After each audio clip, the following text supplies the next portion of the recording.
सभी साथियों को नमस्कार। हम लोग संस्कार चिकित्सा विषय पर कार्य कर रहे हैं। इस पर आज हम लोगों की तीसरी क्लास है। पिछले सत्र में बहुत से लोगों ने बहुत सारे प्रश्नों को पूछा।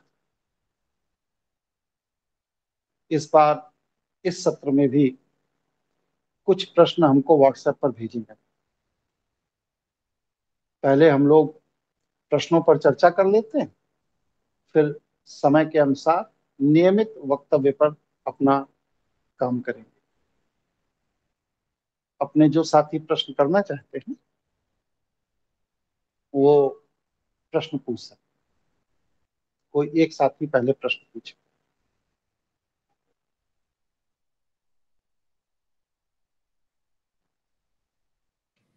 विक्रम जी, आपका माइक चल रहा हो तो पूछ लीजिए, नहीं तो धीरू जी आप पूछ लीजिए।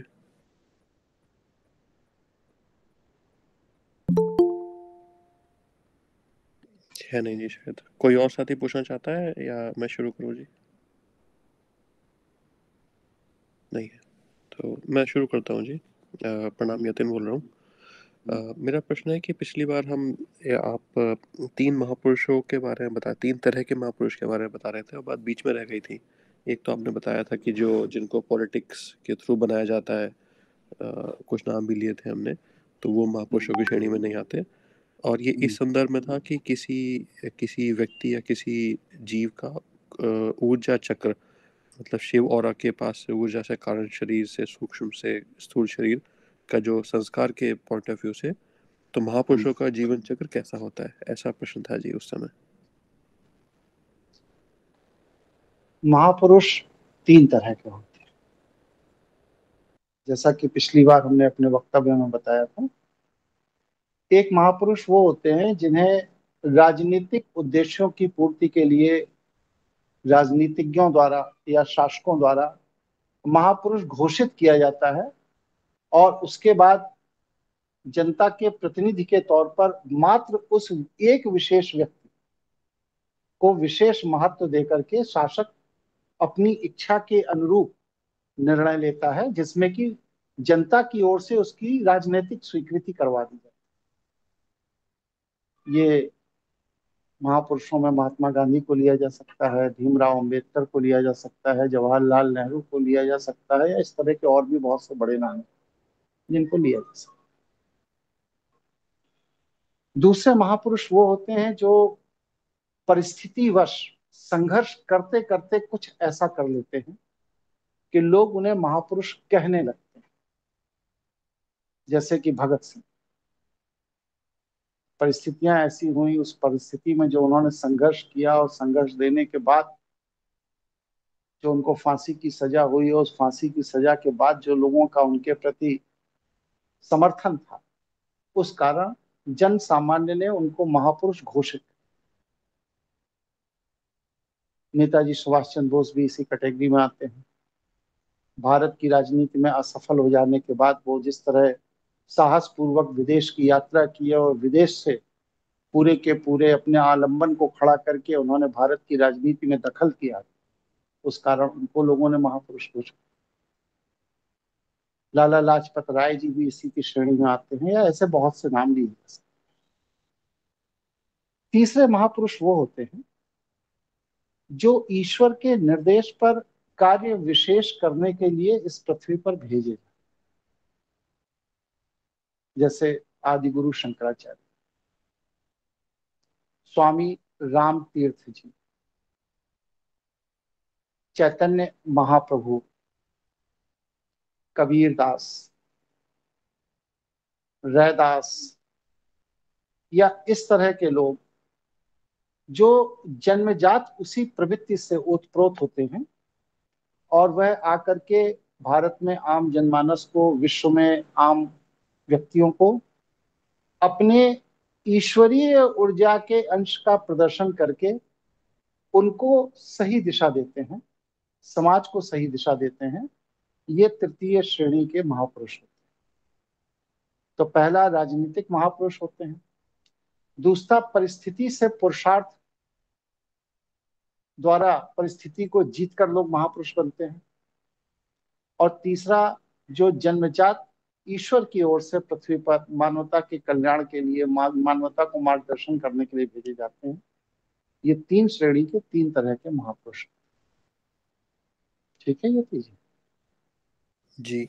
तो इसमें जो तीसरे श्रेणी के महापुरुष हैं, जो जो ईश्वर द्वारा निर्देशित होते हैं, उनके संस्कार के संदर्भ में उनके संस्कार तो नहीं होते होंगे जी, क्योंकि वो तो ईश्वर की बिल्कुल इच्छा से। होते हैं। अगर ना संस्कार अगर नहीं होंगे तो वो पृथ्वी पर भेजे ही क्यों जाएंगे? जी। संस्कार संस्कार ही शरीर धारण करवाता है। गोस्वामी तुलसीदास जी, जब मुसलमानों का पूरा आक्रांता समाज हिंदुओं पर हावी हो गया, तो हिंदुओं को एकजुट करके मुसलमानों के खिलाफ लड़ने के लिए जो उनको पृथ्वी पर भेजा गया, उस कारण उनका अपना समूह निर्मित करने का संस्कार रहा होगा ना, तभी तो उनको भेजा गया। जिनके पीछे उस जमाने में, जब पूरे भारत की आबादी 40 करोड़ हुआ करती थी, उस जमाने में 28 करोड़ आदमी उनके साथ हो गए। तो इस तरह से संस्कार ही जन्म का आधार है। अब वह संस्कार ईश्वरीय कार्य में सहयोग कर रहा है तो ईश्वरीय ऊर्जा उसकी मदद करती है, ईश्वरीय कार्य के निमित्त उसे भेजा जाता है।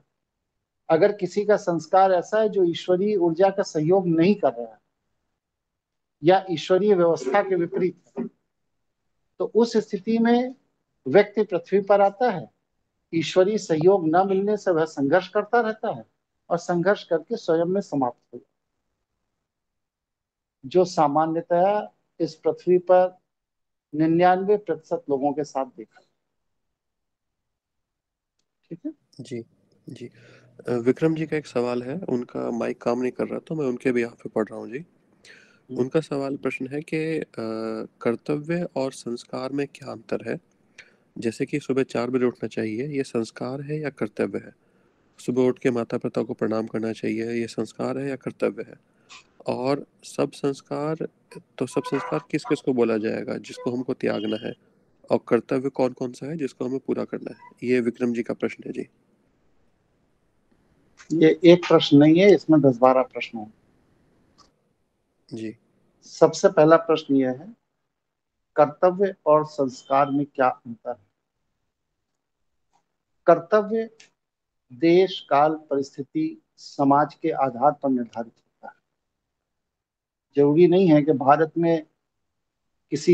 के नागरिक के लिए जो कर्तव्य हो, चीन में भी उसी तरह का, चीन के नागरिक के लिए भी कर्तव्य हो। अफ्रीका में आदिवासी क्षेत्र में भी उसी तरह का कर्तव्य हो जैसा भारत में। कोई जरूरी नहीं। जिस जगह की जैसा देश, काल, परिस्थिति होती है, उसी तरह के कर्तव्य का निर्माण होता है, क्योंकि कर्तव्य का निर्माण विशुद्ध सांसारिक विषय। और दूसरा विषय इनका क्या था? कर्तव्य को किससे कंपेयर कर रहे थे ये? कर्तव्य को संस्कार से जी। संस्कार से। संस्कार नितांत व्यक्तिगत विषय है, इसमें किसी देश, काल, परिस्थिति का कोई सहयोग नहीं होता, क्योंकि कर्तव्य का निर्धारण संसार में आने के बाद शुरू होता है।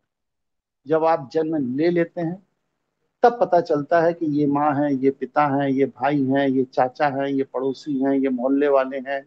ये सारी चीजों का निर्धारण तब होता है जब आप शरीर धारण कर चुके होते हैं। फिर उनके साथ उस देश की परिस्थिति के अनुसार, जिस धर्म, जिस जाति, जिस वर्ण में आप पैदा हुए हैं, उसके अनुसार जो समाज को व्यवस्थित तरीके से चलाने के लिए नियम होते हैं, उन नियमों के तहत आपको प्रशिक्षित किया जाता है।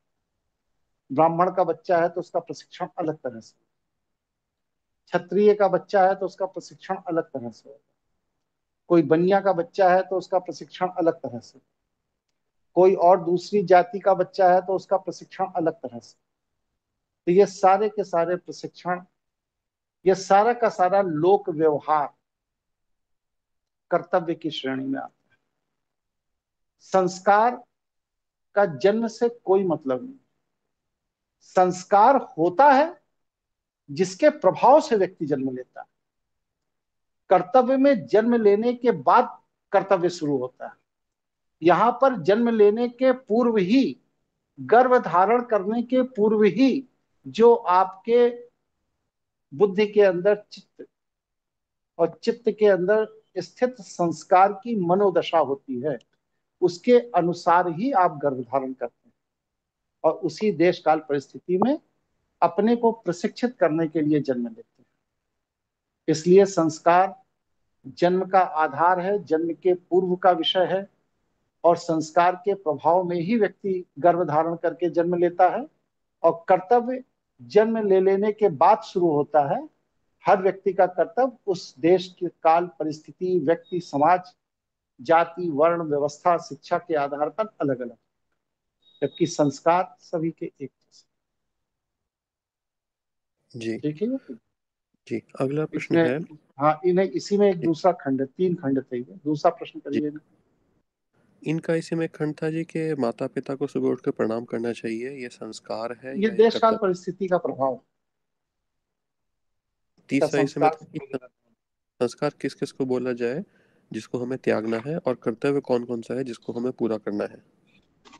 ऐसा कोई संस्कार नहीं है,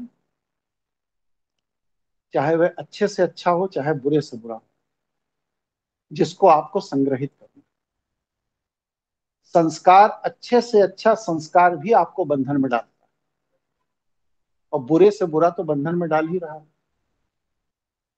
आप बहुत दयावान हैं, बहुत भक्त हैं, ईश्वर के प्रति अगाध श्रद्धा है, समाज में हर व्यक्ति का सम्मान करते हैं, सबकी सेवा करते हैं, सबकी मदद करते हैं, बहुत अच्छे संस्कार।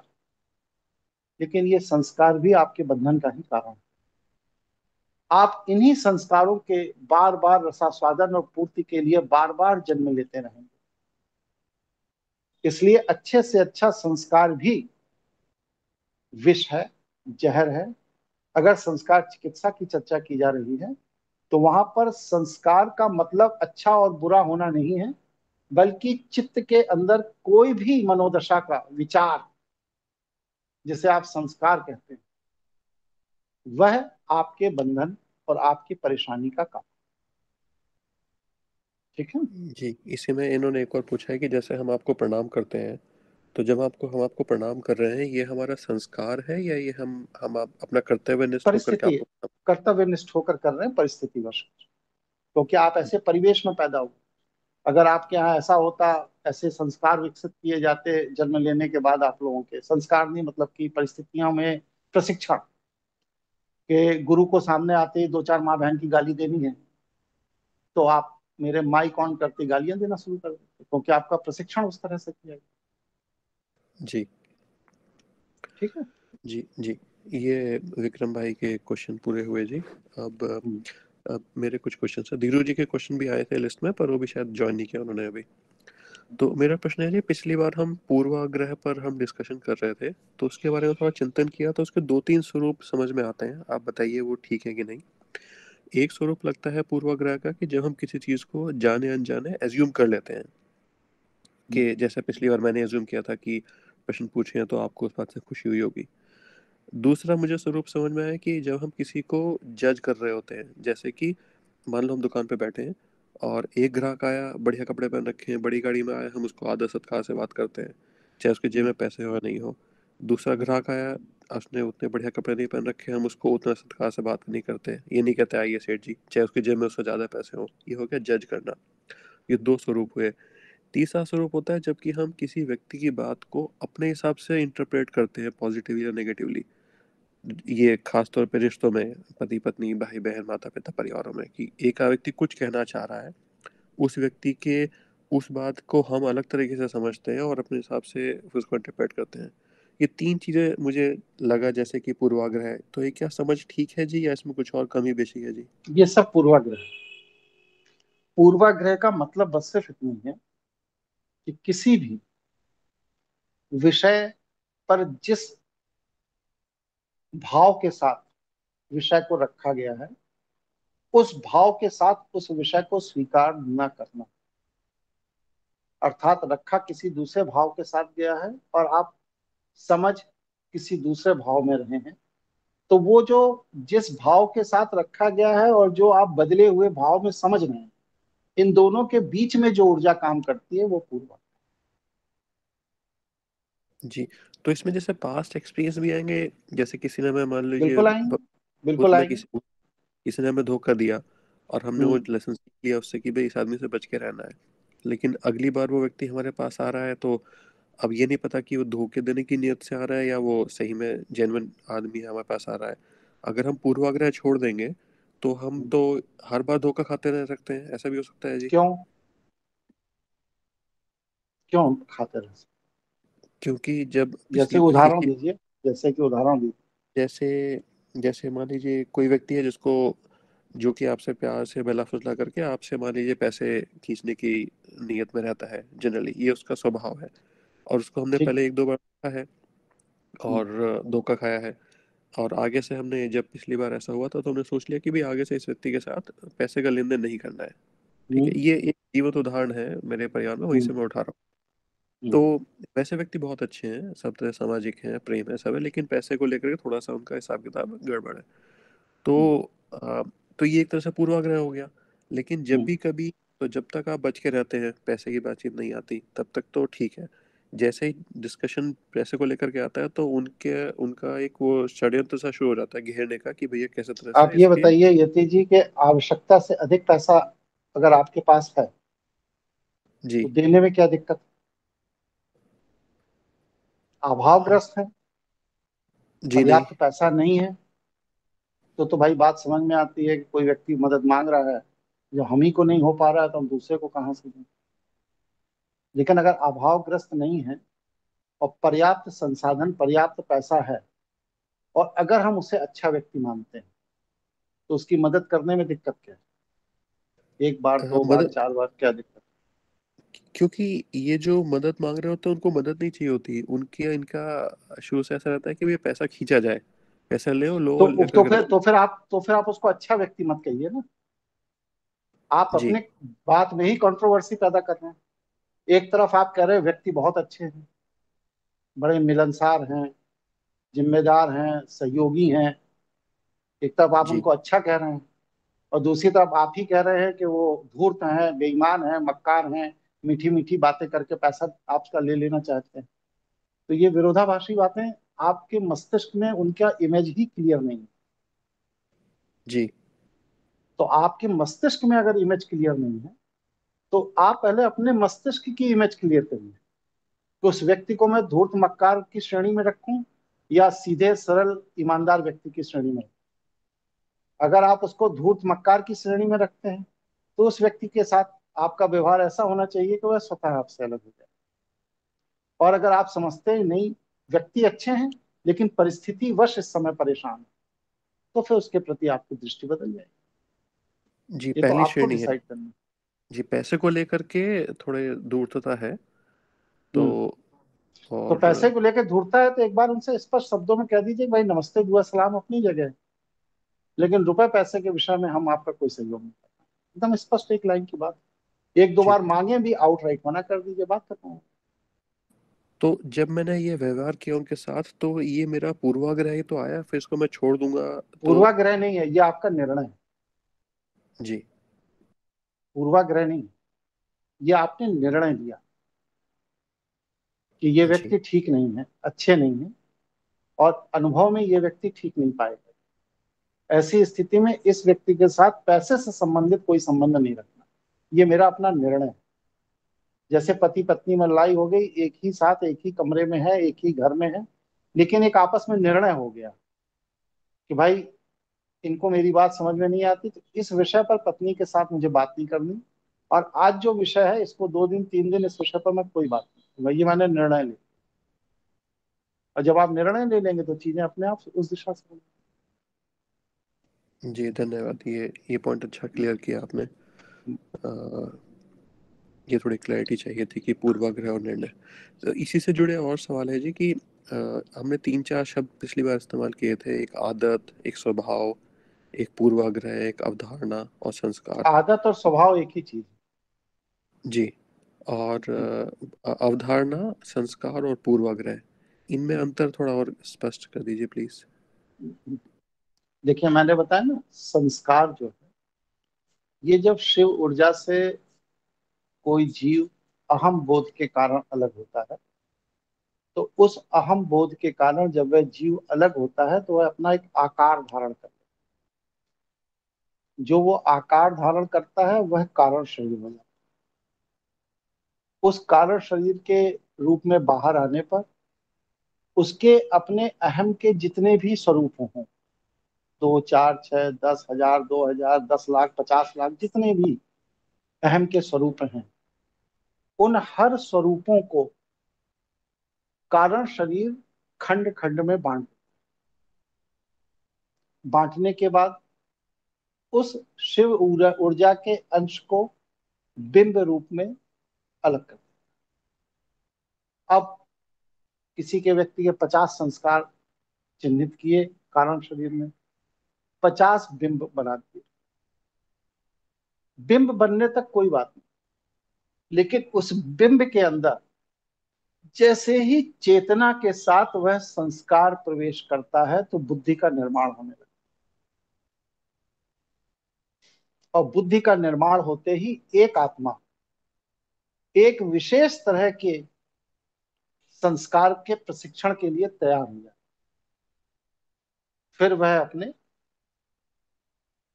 संस्कार के आधार पर किसी भी योनि को प्राप्त होती है।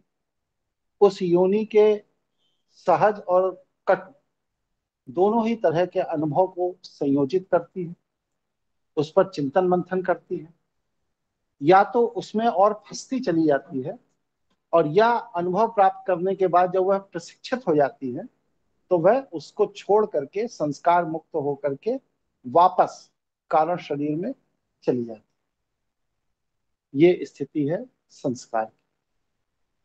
संस्कार के बाद जो दूसरा विषय आता है, व्यक्ति का ये, पूर्वाग्रह और अवधारणा।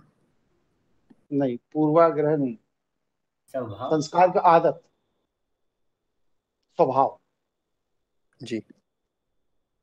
तो संस्कार कभी भी किसी भी व्यक्ति को स्वयं परेशान नहीं करता। संस्कार अपने पोषण के लिए, संस्कार समझ लीजिए कि एक बहुत बड़ा माफिया, एक बड़ा बड़ा गुंडा है, और वो अपने पोषण के लिए अपने बहुत सारे गुंडे पैदा करता है जो पूरे क्षेत्र में जाकर वसूली करके लाते हैं और संस्कार को पैसे देते हैं। उसी तरह संस्कार बहुत सारे तरह के स्वभाव आपके अंदर पैदा करता है। ये जितने भी स्वभाव हमारे होते हैं, ये सभी संस्कार का बाय प्रोडक्ट। जिस देश, जिस परिस्थिति में व्यक्ति विकसित होता है, उस देश परिस्थिति में किस तरह के कार्य को करने से संस्कार पोषित होगा, उस तरह के कार्य को बार बार बार बार बार बार करने के लिए संस्कार बुद्धि को निर्देश जारी करता है, जिससे कि बुद्धि की आदत पड़ जाए उसी तरह का कार्य बार बार बार बार करने के। और जब बुद्धि की आदत पड़ जाती है उसी तरह का कार्य बार बार करने के लिए, तो उसको स्वभाव कहा। तो संस्कार अलग है। संस्कार ने बुद्धि को प्रशिक्षण के लिए निर्देश दिया। बुद्धि ने अपने प्रशिक्षण से अपनी कोई एक आदत, कोई एक स्वभाव विकसित किया, जिस आदत और स्वभाव से संस्कार पोषित हो रहा है। ये दूसरा। और पूर्वाग्रह जो है, ये हम समाज से सीखते हैं। हमारे पिताजी ने कहा कि मुसलमान अच्छे नहीं होते हैं, 2, 4 घटनाएं हमने देखी पिताजी की दृष्टि से, ये मान लिया कि मुसलमान अच्छे नहीं। लेकिन हो सकता है कि मुसलमान अच्छे भी होते हैं। हमने ये पा लिया कि गरीब आदमी ही चोरी करता है, हमारा ये पूर्वाग्रह है। क्योंकि बड़े आदमी भी चोरी करते हैं, हमारी उस पर दृष्टि नहीं आती। हमने ये पाया कि बिजनेसमैन बड़ी मेहनती होते हैं, लेकिन ऐसा नहीं है। बहुत से अरबपति बिजनेसमैन है जो कोई मेहनत नहीं करते हैं, उनके पास स्टाफ है, ऑफिस है, वो काम करता है, वो बस सिर्फ पैसे लेते हैं। तो ये सारी की सारी चीजें हमारे अपने परिवार, परिवेश, चाचा, मामा, फूफा, ताऊ, पत्नी, बच्चे, पिता, माता, जो भी कुछ है, उनके अपने जीवन का जो अनुभव है, उस अनुभव के आधार पर जो वो हमें प्रशिक्षित करते हैं, उस प्रशिक्षण पर हमारे अंदर पूर्वाग्रह उत्पन्न होता है। फिर हम अपने जीवन के निर्णय उन्हीं आधारों पर लेना शुरू करते हैं। जैसे कि मेरे पिता ने, मान लीजिए एक उदाहरण के लिए, मुझे प्रशिक्षित किया कि ईसाई अच्छे नहीं, तो मेरे जीवन में एक भी ईसाई मित्र मैंने नहीं बनाया। इसी तरह किसी ब्राह्मण के पिता ने उसको प्रशिक्षित किया, नहीं मुसलमानों से दूर रहो, तो वह उसका पूर्वाग्रह है, क्योंकि पिता ने कहा और हमने मान लिया, और मानकर एक अवधारणा बना ली कि मुसलमान गड़बड़ है, ईसाई गड़बड़ है, शूद्र गड़बड़ है, या कोई दूसरा व्यक्ति गड़बड़ है, या फला मामा जी गड़बड़ है, फला चाचा जी गड़बड़ है। ये हमने अनुभव नहीं किया, लेकिन हमारे माता पिता भाई रिश्तेदार ने ऐसा मुझे सूचना दी, और उनके ऊपर मैं इतना विश्वास करता हूं कि उस सूचना के आधार पर मैंने उसको सत्य मान लिया, और मैंने अपने दिमाग में ये सेट कर लिया कि ये गलत, या ये बहुत अच्छे इंसान। कई बार ऐसा भी होता है कि पिताजी के बहुत सारे मित्र बहुत अच्छे होते हैं, जिनके पिताजी निरंतर तारीफ करते हैं, लेकिन वो एक अपने स्वार्थ से लगे रहते हैं। जिस दिन स्वार्थ पूरा हो जाता है, उसी दिन वो आपको नुकसान करके भाग जाते हैं। तो वहां पर क्या है कि पूर्वाग्रह, आपके पिता ने कहा ये अच्छे हैं तो आप उन्हें अच्छा मान ले रहे हैं, उन्होंने कहा गड़बड़ है तो आप उन्हें गड़बड़ मान ले रहे हैं, लेकिन आप अपना निजी कोई आंकलन नहीं कर रहे। जब तक निजी आंकलन नहीं कर रहे, तब तक वह हर निर्णय जो आप अपने पिताजी, माताजी, भाई, रिश्तेदार, किसी के माध्यम से किसी के निर्णय के आधार पर ले रहे हैं, ये सारी चीजें पूर्वाग्रह के। ठीक है, ये कहिए। जी, जी। तो इसी से जुड़ा एक और प्रश्न है जी, कि कोई काम हम अपने स्वभाव या आदत के अंतर्गत कर रहे हैं, या किसी के कहने पे कर रहे हैं, किसी के प्रभाव में कर रहे हैं, या हम किसी बात का कोई हट है, हट इन द सेंस जैसे कि बहुत बार युवा लोग शादी कर लेते हैं और बाद में लड़ाई होती रहती है समाज के अगेंस्ट जा करके, या कोई काम हम अपनी मौज में कर रहे हैं, इन सब का अंतर कैसे पता चलेगा जी? देखिए, विवाह का जहां तक संदर्भ है, तो विवाह चाहे अरेंज मैरिज हो चाहे लव मैरिज हो, दोनों में होती है, और दोनों में ही लड़ाई झगड़े भी होते हैं, दोनों में सुलह समझौते भी होते हैं। लेकिन होता क्या है कि जब आप अरेंज मैरिज करते हैं और आपके संबंधों में कोई फर्क आता है, तो बड़े बुजुर्ग, नातेदार, दोस्त आदि मिल करके उसको पैचअप करने की कोशिश करते हैं, जिससे चीजें बहुत दूर तक नहीं जा पाती हैं, पहले ही पैचअप होकर ठीक हो जाती है।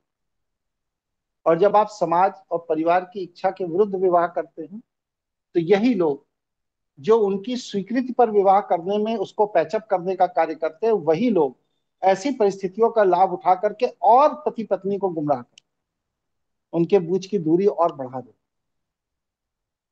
तो ये उन सब के अपने पूर्वाग्रह हैं कि ठीक है, तुमने अपनी इच्छा से शादी की, भुगतो। अब वो उस भुगतों में अपनी और ऊर्जा लगा देंगे, जिससे चीजें और बिखर जाएंगी। कोई भी संबंध, कोई भी परिवार, कोई भी भाई बहन, कोई भी माता पिता, कोई भी अड़ोसी पड़ोसी ऐसा नहीं है जिसमें कभी कोई प्यार ना रहा हो और कभी कोई लड़ाई ना हुई। इसलिए मनुष्य का यह एक स्वभाव है कि वह अपनी प्रवृत्ति के अनुरूप जब तक चीजें होती हैं, तब तक वह उनसे खुश होता है, और जब उस प्रवृत्ति के विपरीत कोई चीज होती है, तो वह उसका विरोध करता है, क्योंकि वह अपनी मूल प्रवृत्ति को बदलना नहीं चाहता। दूसरा व्यक्ति उसकी प्रवृत्ति पर हमला कर रहा है, इसलिए वो उसका विरोध करता है, जिससे लड़ाइयों की शुरुआत। इसलिए यहाँ पर विवाह के संदर्भ में जहां तक आपका प्रश्न है, वहां तक कोई भी विवाह, चाहे वह समाज के सहयोग से किया गया हो या समाज के विरोध से किया गया हो, यह आधार के सहयोग से विवाह है या विरोध से विवाह है, ये किसी भी दाम्पत्य जीवन की खुशी या दुखी होने का कारण नहीं बन सकता। यहाँ तक यति जी मेरा विषय आपको समझ में आया? जी, जी। मेरा प्रश्न इससे भी था जी कि कोई काम हम जैसे हठ में कर रहे हैं या मौज में कर रहे हैं या किसी के प्रभाव में कर रहे हैं, ये फ़र्क फिर मेरे ख़्याल आप सही कह रहे हैं, बैठ के जब तक हम उसको उसके ऊपर गंभीर चिंतन नहीं करेंगे तब तक हमें नहीं पता चलेगा कि हम कार्य का कारण क्या है। तो हम्म। ठीक कह रहे हैं जी। अ एक और पिछली बार सत्र में एक प्रश्न आया था जी कि आत्मा और बिंब में आपने कहा था लगभग समानता है पर कुछ अलग भी है। तो वो कुछ मैंने अंतर। बताया ना कि बिंब का निर्माण कारण शरीर करता है, और उस बिंब में जब बुद्धि के साथ संस्कार का प्रवेश हो जाता है तो वही बिंब आत्मा में परिवर्तित, जो आत्मा जगह जगह जगह जगह विभिन्न योनियों में घूमना शुरू कर देती, फिर वापस जब प्रशिक्षित होकर आ जाती है, जब बुद्धि, चित्त और संस्कार तीनों निर्मल हो जाते हैं, तो वह फिर वापस बिंब बन जाती है, जो जाके कारण शरीर में स्थित। जी, जी। और एक ही इसी तरह का हम पिछली बार बात कर रहे थे, तो एक प्रश्न आया था जी चैतन्यता के ऊपर कि तो व्यक्ति किस अवस्था में किस स्थिति में पूर्ण चैतन्य अवस्था में हो सकता है जी? क्या वो स्थूल शरीर में संभव है कि व्यक्ति पूर्ण चैतन्य हो जाए, या वो पूर्ण चैतन्यता उसको शिव ऑरा में पहुंचकर जब निर्मल हो जाएगा तभी मिल पाएगी जी पूर्ण चैतन्य की स्थिति? किसी भी समय व्यक्ति पूर्ण चैतन्य हो सकता है, क्योंकि हम जन्म जन्मांतर से पूर्वाग्रह और संस्कार के नशे में जीते आए हैं, इसलिए चैतन्य अवस्था से हमें डर लगने लगता है। आज न जाने कितने के परिवारों से मेरे पास फोन आते हैं कि आप अपने प्रवचन में मेरे बेटे को शामिल मत करिए, मेरे पति को शामिल मत करिए। इस तरह के न जाने कितने फोन आते हैं मेरे पास। क्यों? क्योंकि वो जो लोग फोन कर रहे हैं वो अपने संस्कार और पूर्वाग्रह के नशे में अचेतन अवस्था में, चेतना विहीन अवस्था में जीवन जी रहे हैं। और वो ये चाहते हैं कि जिनके ऊपर वो आश्रित हैं, वो उनका बेटा है, वो उनका पति है, वो उनका पिता है, जो भी है जिन पर वो आश्रित हैं, वह भी चेतना विहीन अवस्था में ही जीवन जिए। अगर उसमें कहीं चेतना जागृत हो गई तो जो मेरी उनके ऊपर डिपेंडेंसी है वो खत्म हो जाएगी, क्योंकि वह मुझे अपने से अलग कर देंगे, और फिर मैं क्या करूंगी? तो अपने चेतना के स्तर को विकसित करने की जगह वो ये कहते हैं कि अगर उसको चेतना का कोई स्रोत कहीं से मिल रहा है तो जहां से वह स्रोत मिल रहा है वह स्रोत काट दो, वो चैतन्य ना हो जाए। और उसकी चेतना का स्रोत नहीं रहेगा तो जैसे हम जी रहे हैं परंपरा के तहत, वैसे वो भी जीता मरता रहे। तो ये हमारा अपना निहित अज्ञानता के कारण स्वार्थ की स्थिति है कि हम चैतन्य अवस्था में जीना ही नहीं चाहते। पूरे के पूरे समाज में साधु हों, संत हों, फकीर हों, बाबा हों, बूबी हों, पारिवारिक हों, दाम्पत्य जीवन वाले हों, बिजनेसमैन हो, इंडस्ट्रियलिस्ट हो, कोई भी हो, सब एक विशेष तरह के नशे में जी रहे हैं। और जैसे ही उनके नशे से थोड़ा भी ट्रैक दाएं बाएं होता है वो घबरा जाते हैं। मतलब कि विकल्प के किसी भी ट्रैक पर जाने का उनके जीवन में साहस ही वो अपना नहीं बना पाते। क्यों नहीं बना पाते? क्योंकि ना उन्हें अपने ऊपर विश्वास है और ना ईश्वर के ऊपर विश्वास है। जब कभी भी किसी भी व्यक्ति की नौकरी जाती है तो वह ईश्वर पर विश्वास नहीं करता, वो घबरा जाता है। ज्योतिषी से बात करने लगेगा, तांत्रिक से बात करने लगेगा, गुरु जी से बात करने लगेगा, पावरफुल जो लोग हैं जिनकी चमचागिरी करता है उनसे बात करने लगेगा, सबसे करने लगेगा। लेकिन वो ये नहीं जान रहा है कि देश काल परिस्थिति में ईश्वरीय विधान के तहत अगर आपको एक गैप मिला है तो वो गैप ईश्वर ने इसलिए दिया है कि उस बीच में आप आत्मनिर्भर हों, आत्मविश्लेषण करें, अपनी चेतना के स्तर को विकसित करें, और उस चेतना के स्तर को विकसित करके ईश्वरीय व्यवस्था पर विश्वास करें। ये नहीं करेगा वो अपने संबंधों में दूसरी नौकरी तलाशने लगेगा, इनको फोन करने लगेगा, उनको फोन करने लगेगा, दुनिया के 50 पचड़े में फंस जाएगा। तो ये क्या है? हम हिंदू हो गए तो हमारा आदर्श राम हो गए, हम ईसाई हो गए तो हमारे आदर्श जीसस हो गए, हम मुसलमान हो गए तो हमारा आदर्श कुरान हो गया, या और भी धर्म ग्रंथ जो विभिन्न धर्मों के हैं। तो ये क्या है? ये सारे के सारे धर्म ग्रंथ, सारे के सारे भगवान, सारे के सारे पुराण, भजन, स्तोत्र, मंत्र, जो भी कुछ है, ये आपको चेतना विहीन अवस्था में आपके मन मस्तिष्क को नशे में जीने की आदत डालने का तरीका है। कुछ लोग शराब पीकर नशे में आते हैं, कुछ लोग माला करके नशे में आते हैं, कुछ लोग भजन करके नशे में आते हैं, कुछ लोग राम कथा सुनाकर नशे में आते हैं, कुछ राम कथा सुन के नशे में आते हैं। उनका वो नशा है। जैसे अफीमची अफीम पीकर के मस्त हो जाता है, उसी तरह वो लोग इन सारे तरह की चीजों को सुनकर, समझकर, पढ़कर, लिखकर, करके मस्त हो जाते हैं। कोई फर्क नहीं, एक रत्ती का फर्क नहीं है। बल्कि अफीमची का तो इलाज है कि एक अच्छा योग्य चिकित्सक उसके रक्त के अंदर से अफीम के नशे के अंश को धीरे धीरे कम करके उसको अफीमची के दर्जे से अलग कर सकता, अफीम का नशा छुड़वा सकता। लेकिन ये जो धर्म ग्रंथों की सामाजिक स्वीकृति के बाद जितने धर्माचार्यों के चेले चपाड़े हैं, इनको आप कैसे सुधारोगे? हुई है वही जो राम रचि राखा। ये जो सिद्धांत है, ये सिद्धांत का जब अनुकरण व्यक्ति करेगा तो पुरुषार्थ कहां से पैदा होगा? उसमें कोई चेतना नहीं। जो राम ने रचा है वही होना है, ये हमने अपने माइंड में सेट कर लिया। तो अब जो हो रहा है वो हो रहा है, हमें चैतन्य होकर सोचने की जरूरत ही कहां बची? तो ये जो स्थिति है, यह स्थिति व्यक्ति को चेतना विहीन जन्म जन्मांतर तक जीने की आदत डालती है। फिर ऐसा जन्म जन्मांतर तक व्यक्ति चेतना विहीन अवस्था में जीते जीते जीते जीते जीते जीते उसकी बुद्धि इतनी कुंद हो जाती है, बुद्धि के अंदर जो चित्त है उसके अंदर चेतना का संस्कार इस स्तर तक निर्मल होकर क्षीण हो जाता है कि उसकी निर्बलता के कारण वह अपना संप्रेषण, अपनी तरंग तक पैदा करने का सामर्थ्य खो देता है। और जब वह अपनी तरंग, अपना संप्रेषण पैदा करने का सामर्थ्य खो देता है, तो फिर वो स्थिति क्या है? व्यक्ति जिंदा लाश हो जाता है। व्यक्ति में कोई भी चीज विश्लेषण करने की क्षमता नहीं बचती। समाज की एक परंपरा को वह फॉलो करते करते करते करते मर जाता है, भेड़ की तरह। पूरा समाज जिस दिशा में जा रहा है वो भी उसी दिशा में चलने लगता है। मम्मी रोज मंदिर जाती थी तो हम भी मंदिर जाने लगे। मम्मी रोज शंकर जी को एक लोटा जल चढ़ाती थी तो हम भी चढ़ाने लगे।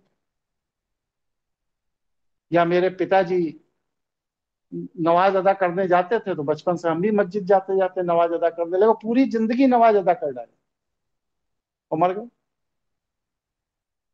कभी ये विचार ही नहीं आया कि बिना नमाज अदा किए भी अल्लाह को देखा जा सकता है, पाया जा सकता है।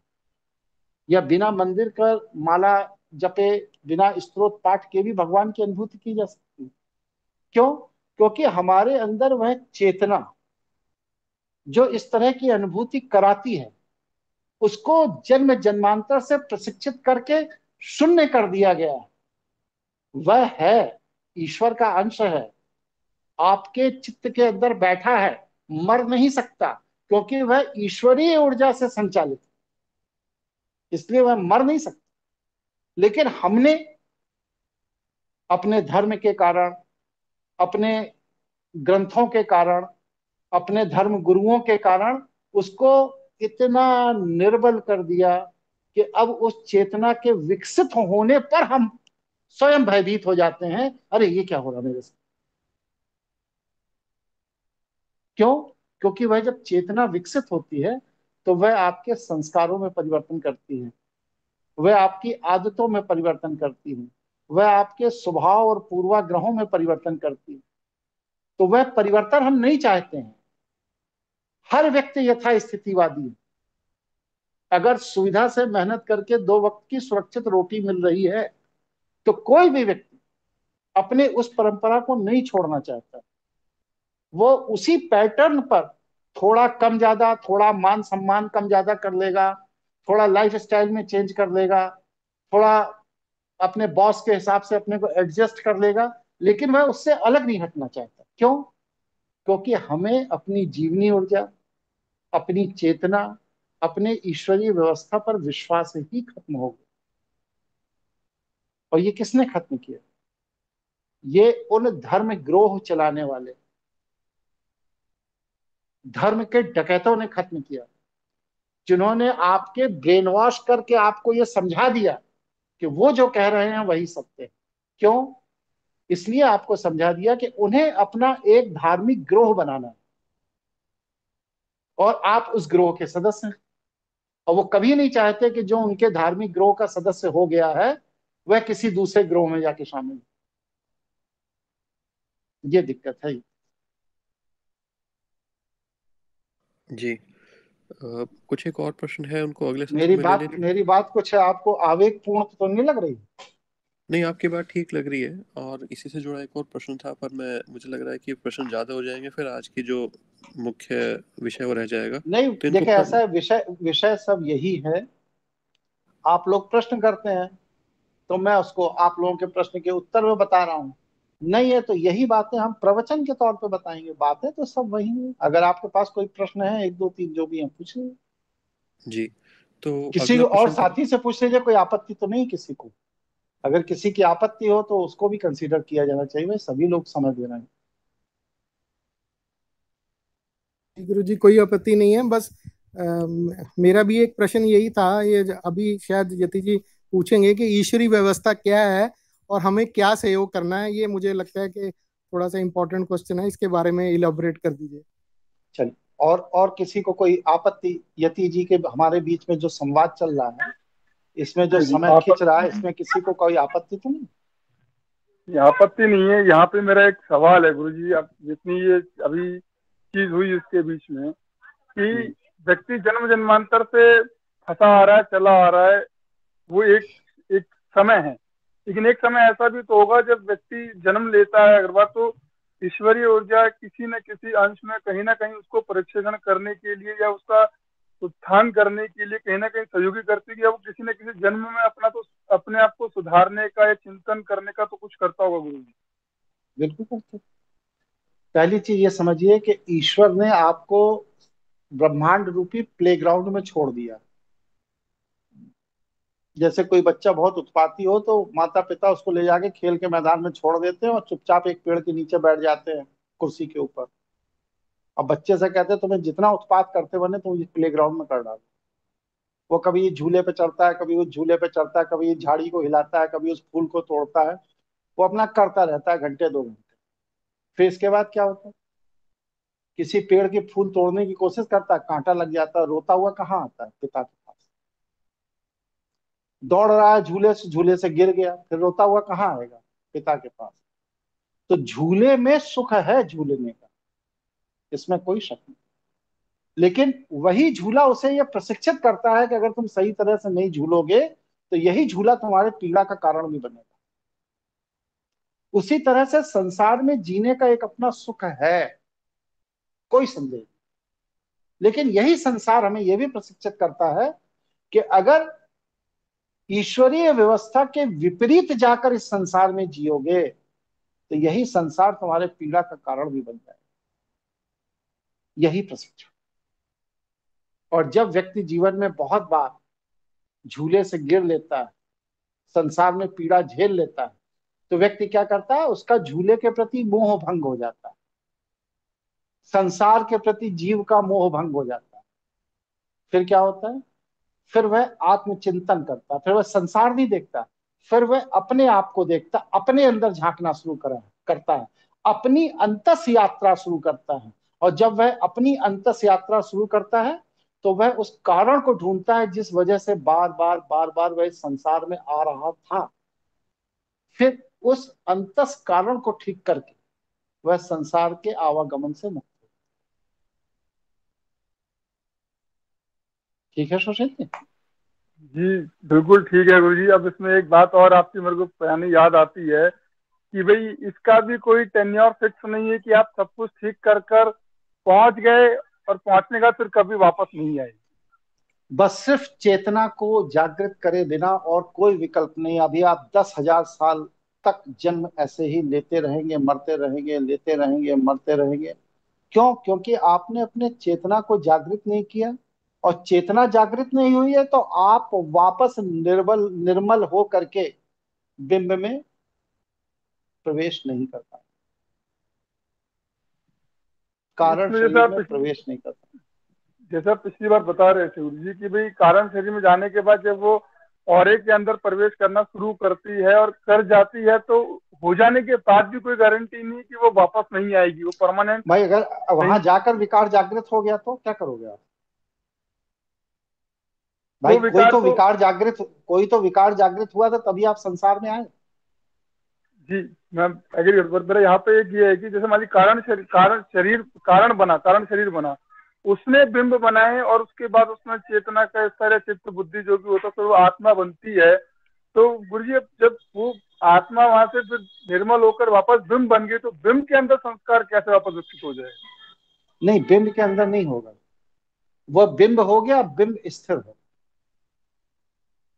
बिंब स्थिर हो गया तो इसी तरह जितने बिंब प्रशिक्षण ले रहे हैं, सारे बिंब अपनी बुद्धि चित्त संस्कार को छोड़ करके वापस कारण शरीर में आ गए। फिर वह संपूर्ण वापस कारण शरीर अपने अहंकार को त्याग दिया, क्योंकि संस्कार ही खत्म हो गया तो अहंकार खत्म हो गया। अहंकार खत्म हो गया तो वह स्वतः शिव ऊर्जा में प्रवेश कर।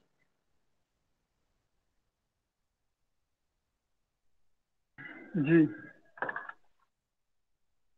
ठीक। तो और कोई गुरुजी प्रश्न? तो गुरुजी बोलिए। चेतना को जागृत कैसे करें, मतलब क्वेश्चन ये अभी बताएं। और प्रश्न किसी का? यति जी आपके 2 प्रश्न छूट गए थे, पूछे। जी वही जो पुनीत जी पूछ रहे थे कि जैसे हम पिछले सत्र में बात कर रहे थे कि ईश्वर की कृपा का इंतजार नहीं करना चाहिए, हमें ईश्वर की व्यवस्था को समझना चाहिए और उसमें सहयोगी बनना चाहिए। तो ईश्वर की व्यवस्था के से अभिप्राय क्या है जी, और उसमें सहयोगी कैसे बन सकते हैं?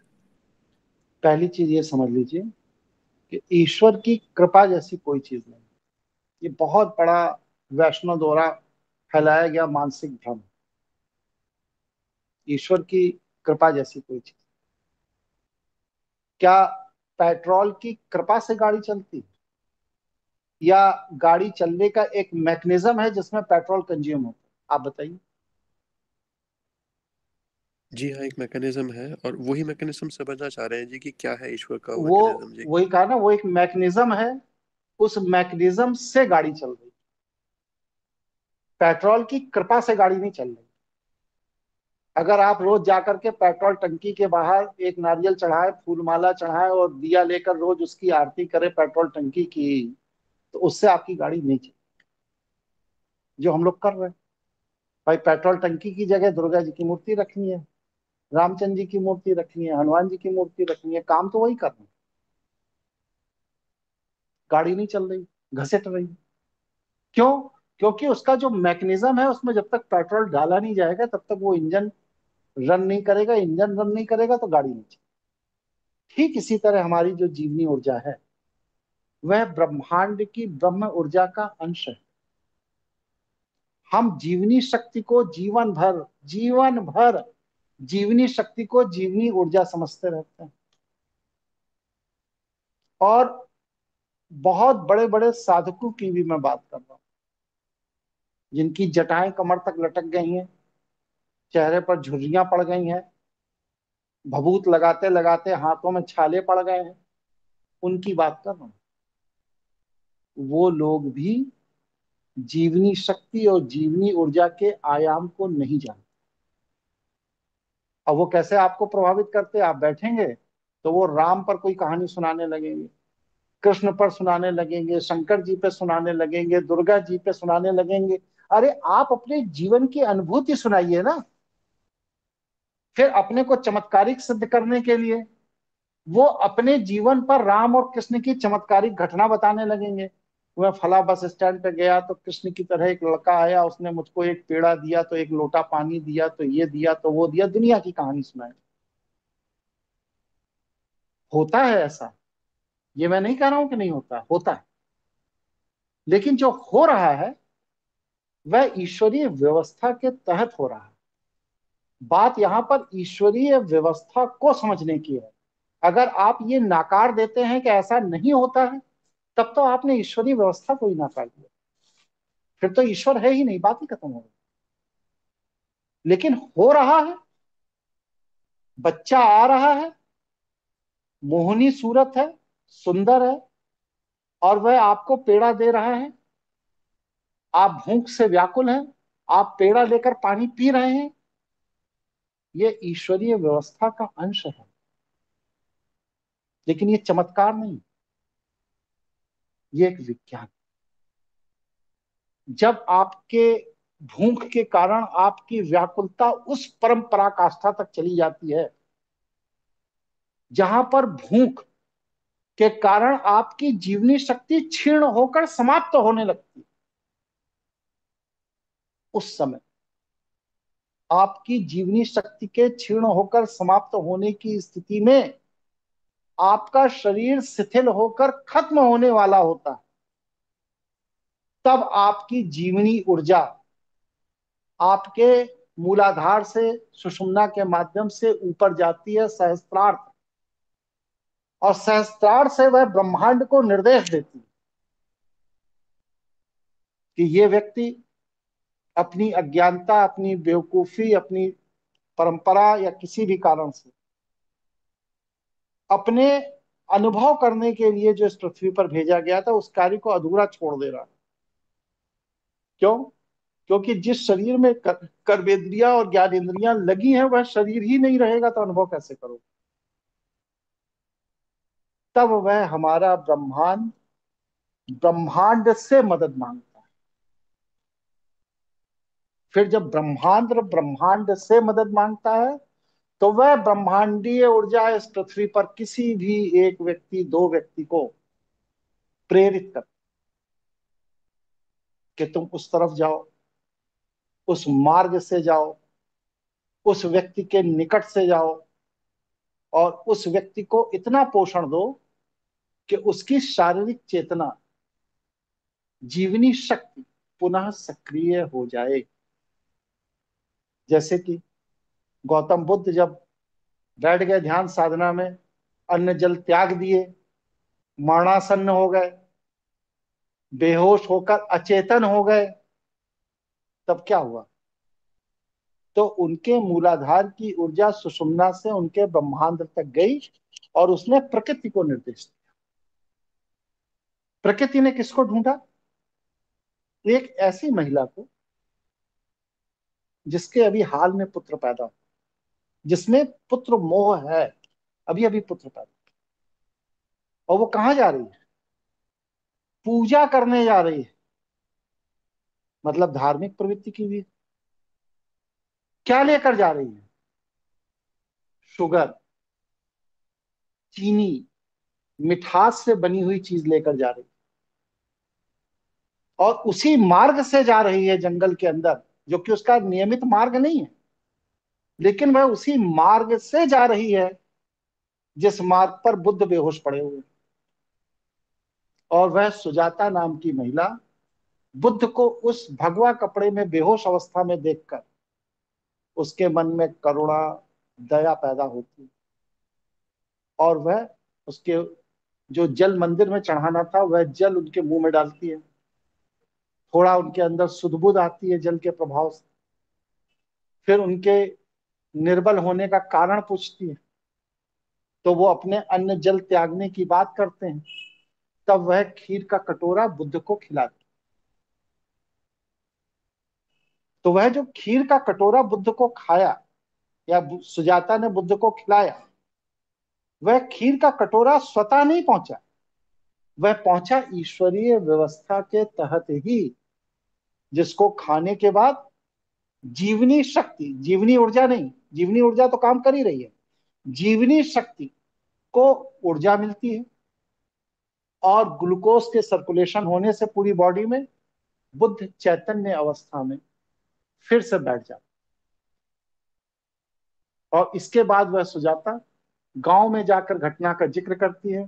फिर गांव के बहुत से लोग फल, प्रसाद, मीठी चीज ले करके बुद्ध के पास आना जाना शुरू कर देते हैं।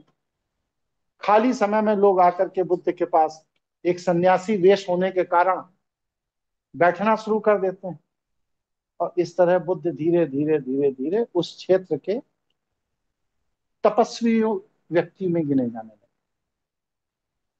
ये सब क्या है? ये सब ईश्वर की कृपा। ईश्वर है, उसकी कृपा होती, लेकिन जीवनी शक्ति से ईश्वर को नहीं समझा जा सकता। ईश्वर को समझना है तो जीवनी ऊर्जा को समझना पड़ेगा। जिस जीवनी ऊर्जा को समझने के लिए बुद्धि के अंदर चेतना को जागृत करना पड़ेगा, और चेतना को जागृत करने से, क्योंकि हम भयभीत हो जाते हैं, इसलिए हम जीवन में कभी चेतना को जागृत नहीं कर पाते हैं, इसलिए हम जीवनी ऊर्जा के सामर्थ्य को नहीं समझ पाते हैं। और जब जीवनी ऊर्जा के सामर्थ्य को नहीं समझ पाते हैं तो जीवनी शक्ति के ऊहापोह में हम अपना पूरा जीवन जीकर इस धरती से चले। यही माया है। और जो चेतना को जागृत करके जीवनी ऊर्जा को समझ लेते हैं, फिर उन्हें जीवनी शक्ति की आवश्यकता भी नहीं पड़ती। फिर उन्हें ना जल की जरूरत है, ना अन्न की जरूरत है, ना वायु की जरूरत है, किसी तत्व की जरूरत नहीं है। क्यों? इसलिए कि उन्हें अपने इस पिंड को चलाने के लिए किसी भी ऊर्जा, किसी भी शक्ति की आवश्यकता ही नहीं है, क्योंकि चेतना की ऊर्जा से जीवनी ऊर्जा सक्रिय हो गई। अब जीवनी शक्ति का कार्य खत्म हो। ठीक है, यहां तक विषय समझ में आया? जी, तो चेतना के जागृत होने पे संस्कार पर क्या प्रभाव पड़ेगा जी, चेतना के जागृत होने का? संस्कार क्षीण होने लगेगा। जितना आप चैतन्य होंगे, देखिए सीधा सा समझिए कि एक क्षेत्र है, उसी क्षेत्र में संस्कार भी है, उसी क्षेत्र में चेतना भी। संस्कार जितना दृढ़ मोटा होता जाएगा, चेतना उतना छोटा और निर्बल होती है। और आप अपने समझ बूझ विवेक बुद्धि से चेतना को जागृत करने लगेंगे तो संस्कार छोटा होता जाएगा, निर्बल होता जाएगा। लेकिन खत्म दोनों में से कोई कभी नहीं होगा। संस्कार भी खत्म नहीं होगा, चेतना भी खत्म नहीं होगी। क्यों नहीं होगी? क्योंकि संस्कार आपके कारण शरीर के अंदर जो अहंकार है उसका अंश है, इसलिए वह कभी खत्म नहीं होगा संस्कार। चेतना वह ब्रह्म ऊर्जा है, वह ईश्वरीय अंश है, वह शिव ऊर्जा का अंश है, जिसके कारण आपका कारण शरीर और भौतिक शरीर दोनों संचालित, इसलिए ये भी खत्म नहीं होगा। खत्म दोनों में से कोई नहीं होगा। अगर आपने चेतना को जागृत कर लिया तो आप ईश्वरीय व्यवस्था के काफी निकट जाएंगे, जितना आप चेतना को जागृत करेंगे। और अगर आपने संस्कार को जागृत कर लिया तो आप संसार के उतना निकट चले जाएंगे जितना आपका संस्कार जागृत। और संसार और ईश्वर, इन्हीं दो के बीच में जीव भटकता रहता है। या तो ईश्वर के पाले में जाके खड़ा हो जाता है या संसार के पाले में खड़ा हो जाता है। इसके अलावा जीव की और कोई गति, ना कहीं स्वर्ग है, ना कहीं नर्क है, कहीं कुछ है, सब बकवास। गुरु जी, लेकिन इस सारे संदर्भ में जब इंसान चेतना के उस स्तर पे भी चला जाता है और ईश्वर के निकट भी पहुंच जाता है, कई बार ऐसा अनुभव है कि वहां पे भी एक और अहंकार आ जाता है कि आप ईश्वर के आता है, बिल्कुल आता है। मैं ईश्वर के बहुत निकट हूँ, मेरे ऊपर ईश्वर की बहुत सारी कृपा है, मेरे पास बहुत सी अद्भुत शक्तियां आ गई हैं, इसका अहंकार आता है। और इसी से व्यक्ति नष्ट होता है। ब्राह्मणों के नष्ट होने का मूल कारण यही है कि 4 ठो वेद पढ़ लेंगे, 4 ठो व्याकरण के सिद्धांत पढ़ लेंगे, 4 ठो उपनिषद पढ़ लेंगे, 4 ठो पुराण पढ़ लेंगे, और अपने को गर्दन टेढ़ी करके पूरे समाज में घूमते रहेंगे कि मुझसे बड़ा ज्ञानी कोई नहीं। अगर तुम्हारा इतना पढ़ने के बाद अहंकार से गर्दन टेढ़ी हो गई तो यही अध्ययन तुम्हारे लिए जहर है। इसको तुम ना किए होते तो ज्यादा अच्छा, कम से कम निर्मल तो बनेगा।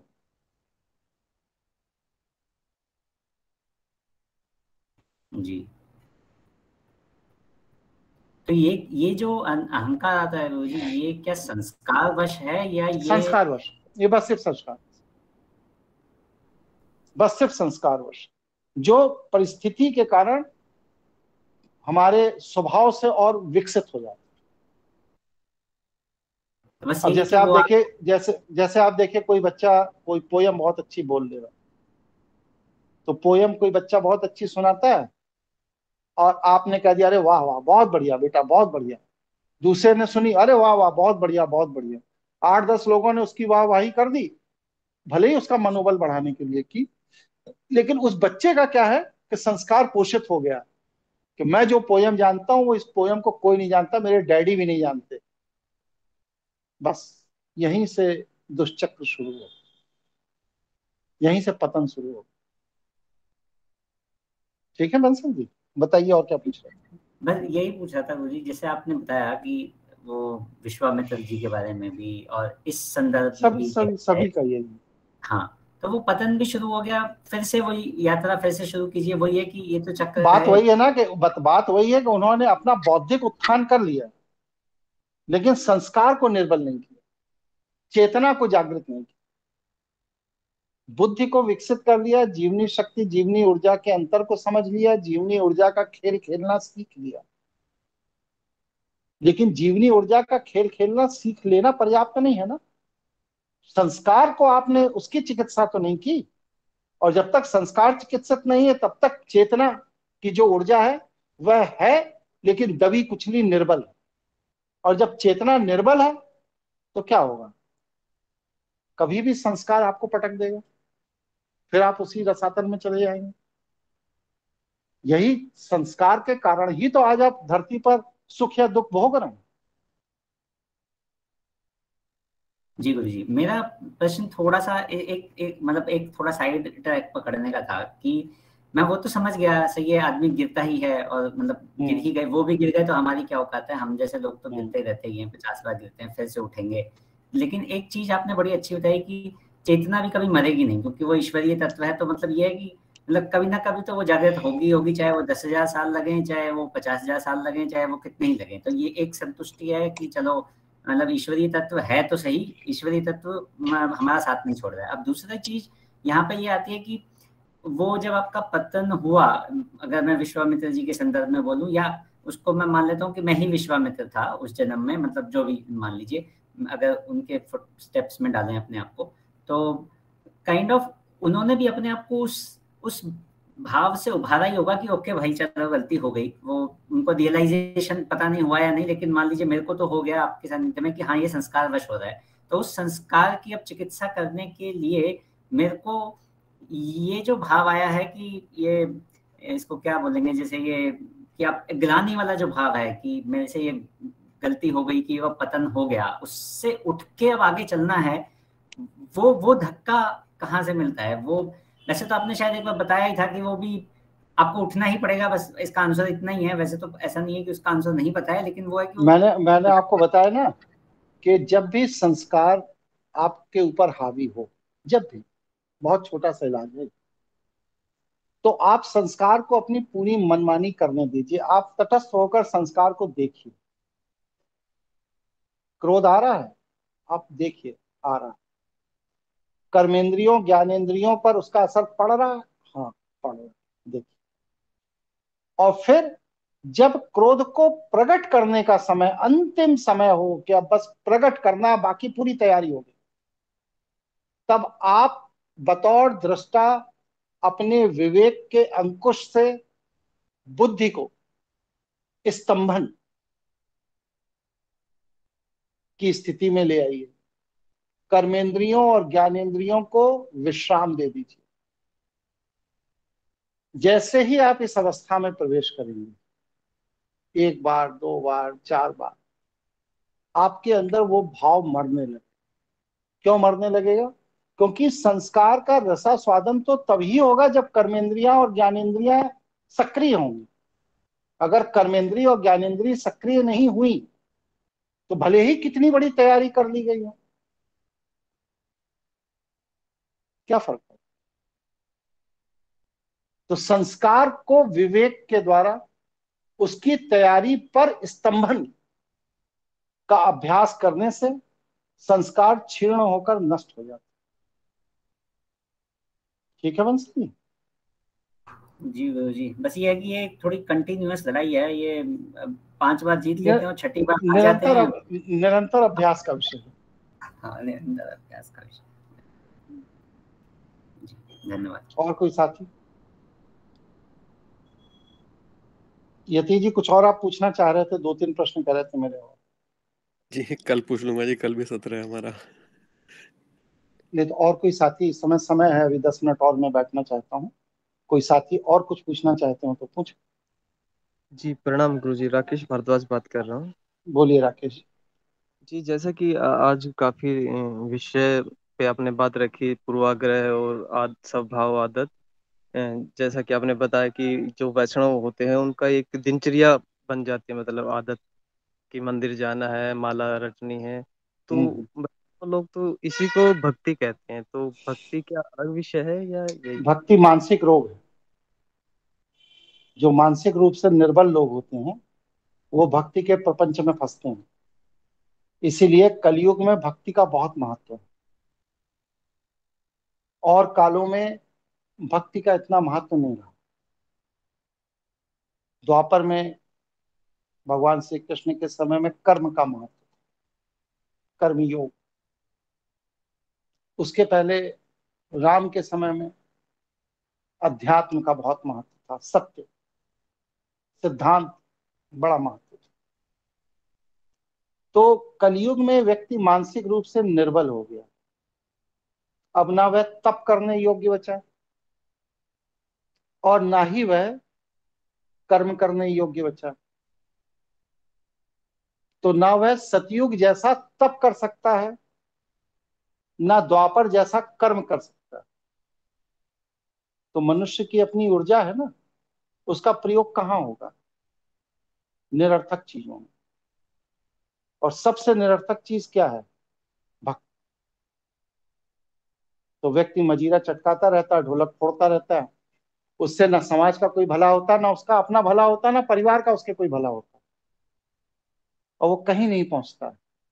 पूरे जीवन आर्थिक अभाव में ढोलक पीटने वाले ना अपने बच्चों को पढ़ा पाते हैं, ना पत्नी का इलाज करा पाते हैं, ना कुछ कर पाते हैं। और अंततः जह विधि राखे राम तह विधि रहिए, सीताराम सीताराम सीताराम कहिए, रटते रटते रटते रटते शरीर छोड़कर चला जाए। और उसकी इस नपुंसकता के कारण उसके अपने बच्चे, अपना परिवार, अपना समाज, अपने माता पिता, अपने पत्नी, ये लोग भी हताश और निराश होकर उसका सहयोग करना बंद कर देते।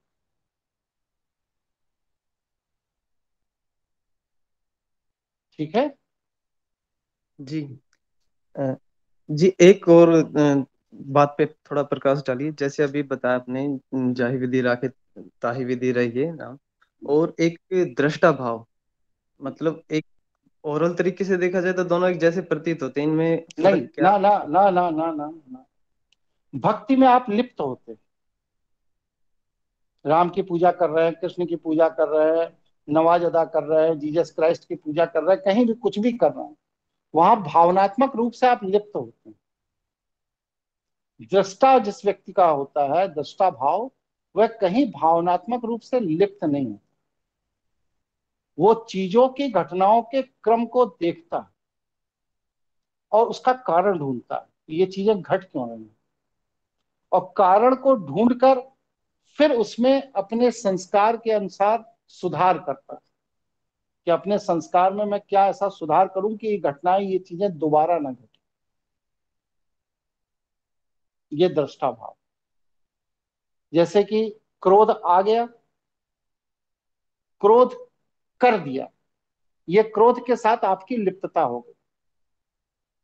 क्रोध आ गया और दृष्टा भाव से हमने अपने अंदर क्रोध को आते हुए देखा, उसका कारण ढूंढा, और दोबारा वह परिस्थिति ना हो जिससे वह क्रोध दोबारा आए। उसके लिए संस्कार में क्या परिवर्तन करना चाहिए, विचार में, चिंतन में, विवेक में, बुद्धि में, चित्त में क्या परिवर्तन करना चाहिए, वो ढूंढा और उसका अभ्यास किया। फिर क्या हुआ? क्रोध आना बंद हो गया, क्योंकि मैं क्रोध के साथ लिप्त नहीं हुआ। और जब तक हम क्रोध के साथ लिप्त होते रहेंगे तब तक संस्कार पोषित होता रहेगा, आपका स्वभाव विकसित होता रहेगा, आप कभी भी क्रोध को नहीं जीत पाएंगे। और जब आप क्रोध के साथ दृष्टा भाव से आ जाएंगे तो संस्कार का पोषण बंद हो गया, स्वभाव क्षीण होने लगा। अब आप अपने अंदर परिवर्तन करने की स्थिति में आ।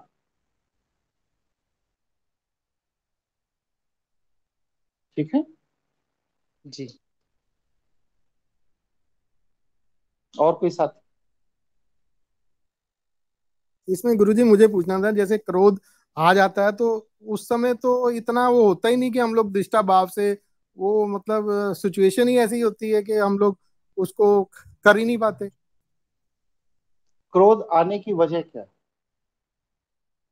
आपको क्रोध किस बात पे आता है? आप अपनी लीजिए, किसी और की बात मत करो।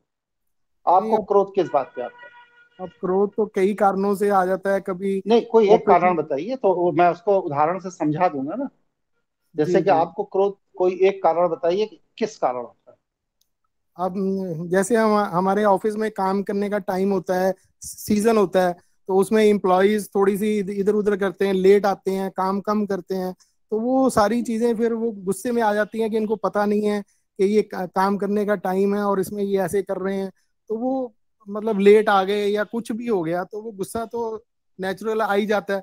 फिर उस समय बोलने का भी नहीं पता लगता कि हम क्या बोल रहे हैं, और एम्प्लॉय कई बार ऐसा होता है कि वो गुस्सा दे के अगले दिन काम पे नहीं आते।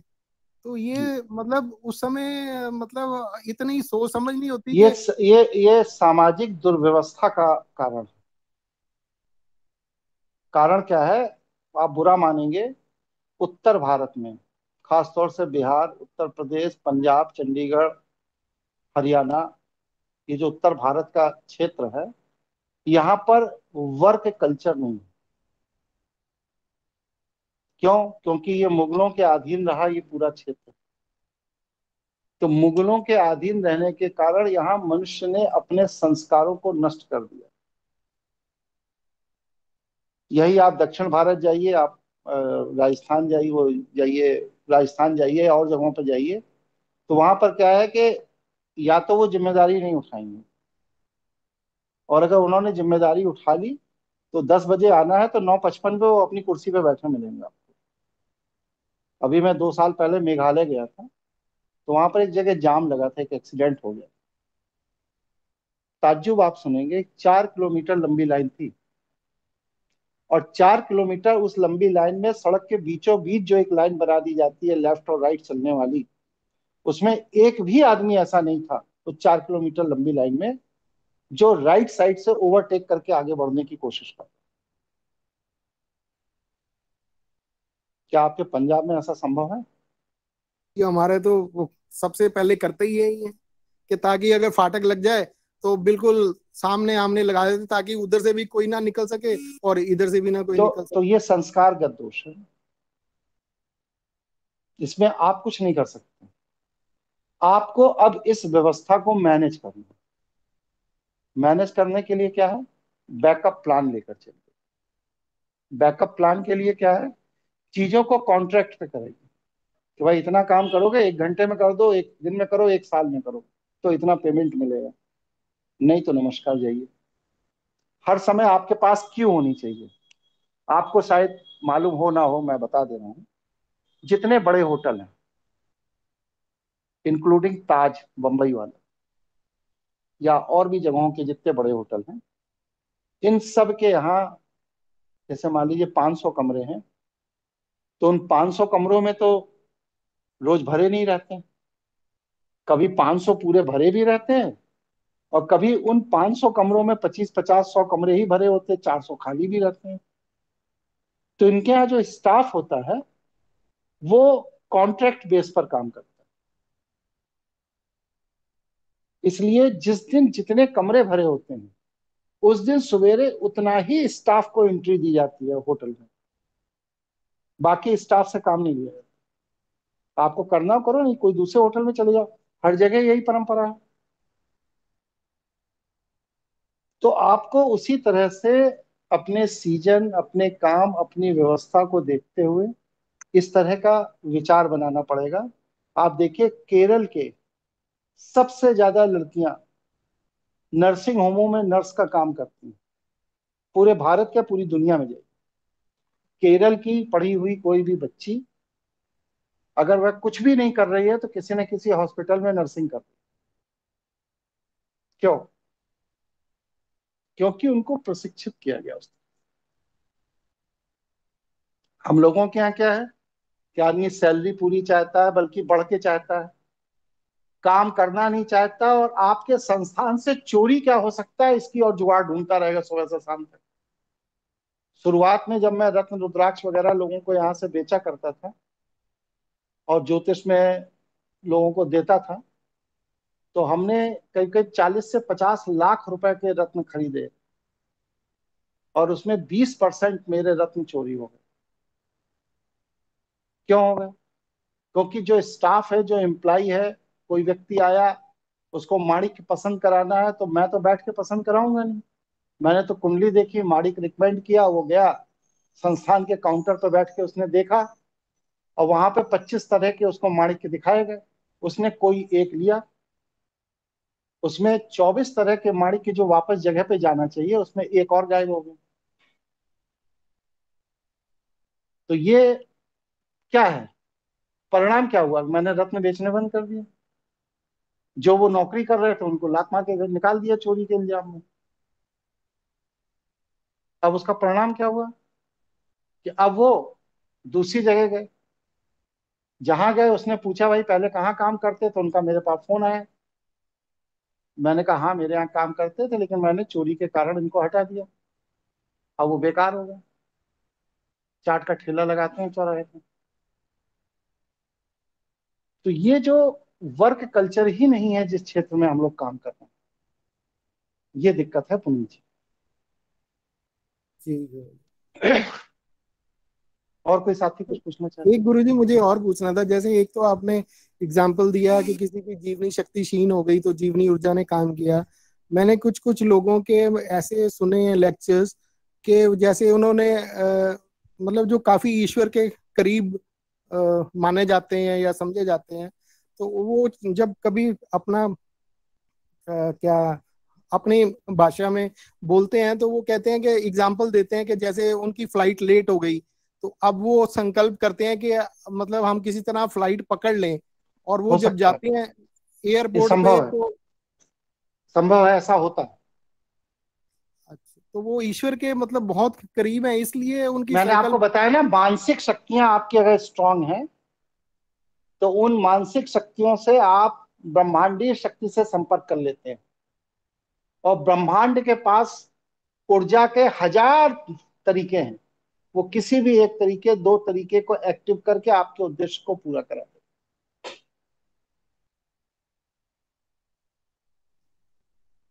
ये संभव है।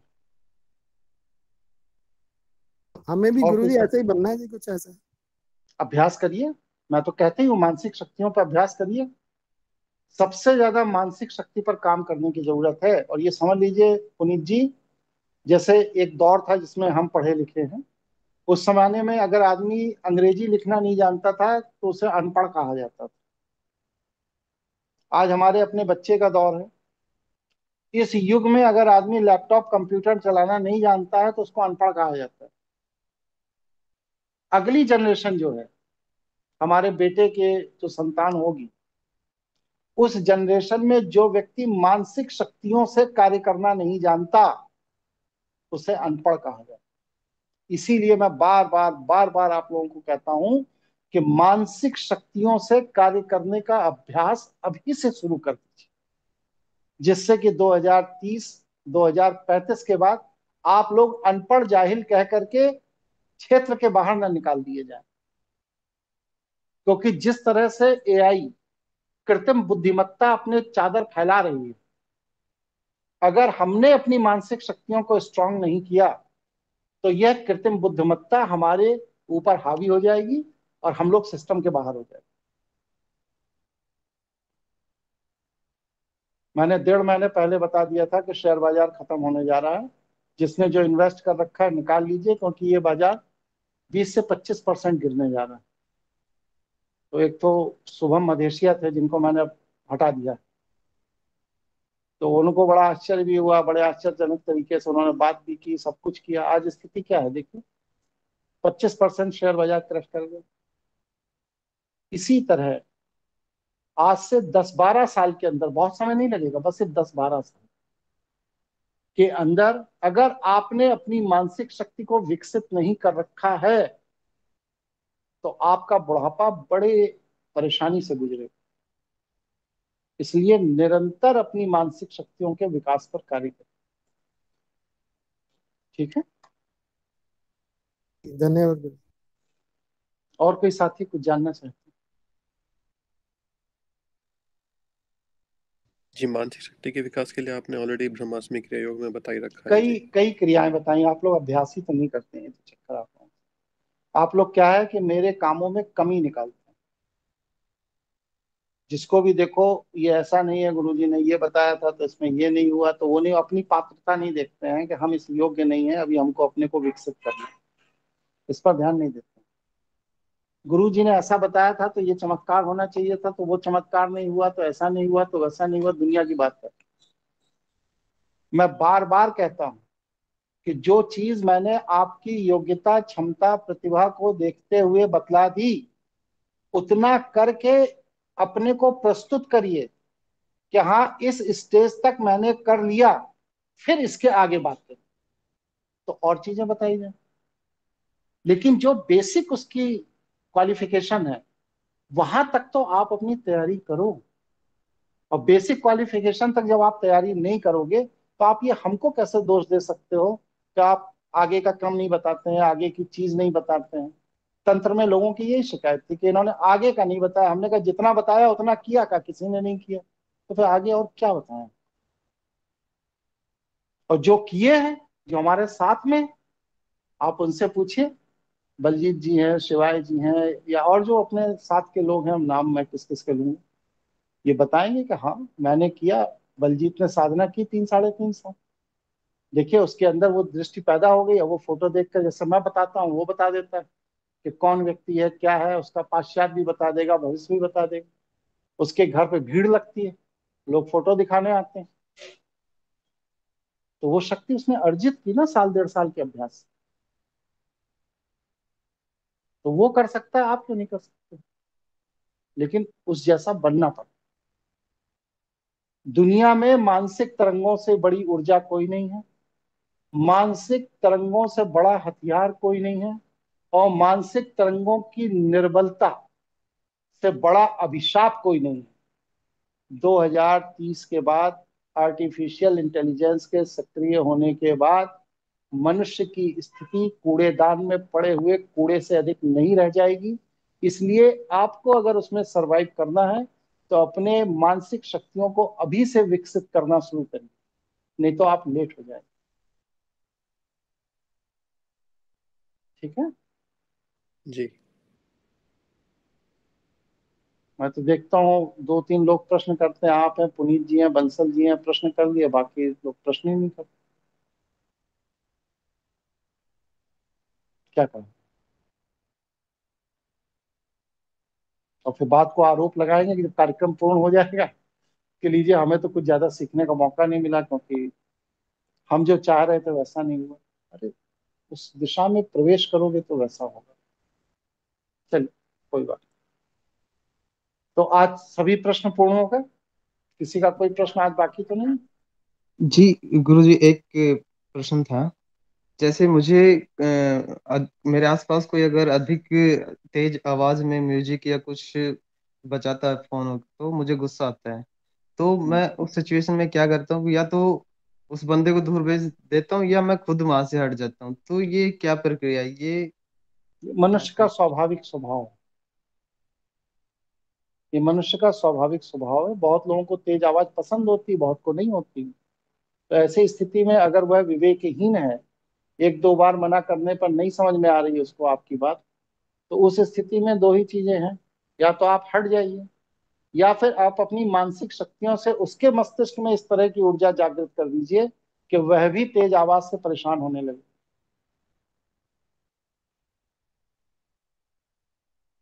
तो आवाज धीमी हो जाएगी। ठीक है। यति जी, जी आपके प्रश्नोत्तर की श्रृंखला ने आज का भी पूरा दिन खा लिया। ठीक है, जी और वैसे अच्छा है ये, क्योंकि ये जो बातें आप लोग पूछ रहे हैं, मैं अल्टीमेट आप लोगों को यही सब पढ़ाता। अब क्या है कि मैं अपने तरीके से एक सिस्टमेटिक, एक सिस्टम से पढ़ाता, आप लोग बीच बीच से पूछते जा रहे हैं, मैं जवाब देता जा रहा हूँ। लेकिन मैं ये चाहता हूं, क्योंकि पिछली बार वाले में लोगों ने शिकायत की थी कि हम अपनी बात पूरी तरह समझ नहीं पाए, रख नहीं पाए। तो मैं चाहता हूं कि आप लोग अधिक से अधिक प्रश्न करें, अधिक से अधिक अपने कंसेप्ट को क्लियर करिए, और उस कंसेप्ट को क्लियर करने के लिए जो मैं प्रवचन देता हूं, उससे अगर चीज समझ में नहीं आती तो आप प्रश्न खड़े करके हमसे पूछिए, लेकिन विषय समझ में आना चाहिए। प्रयास ये जरूर करिए कि एक ही विषय को बार बार पूछकर समय बर्बाद मत करिए, पुनरावृत्ति मत करिए।